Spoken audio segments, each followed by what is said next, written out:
should I resign from this job or not, versus what do I enjoy doing for my career and how do I get to it.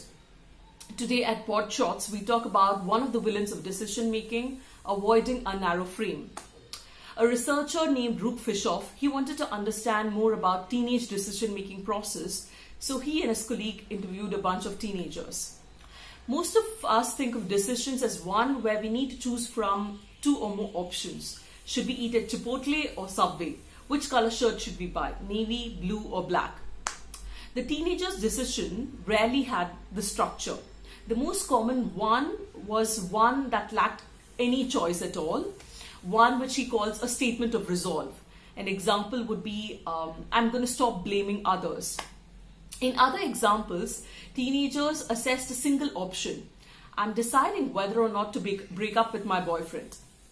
The author refers to these as whether or not decisions.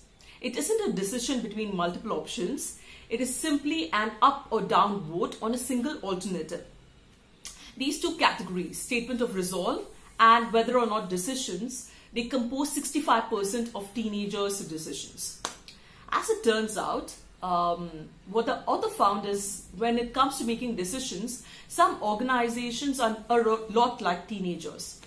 The author calls out the study where of the teams he looks at and researches, only 29% considered more than one alternative. Whether or not decisions, they failed 52% of the time in the long term versus only 32% of the decisions with two or more alternatives. Why do whether or not decisions fail more often? So when a manager pursues a single option, she spends time asking, how can I make this work? How can I get my colleagues behind me? Meanwhile, other vital options get neglected. Is there a better way? What else can we do?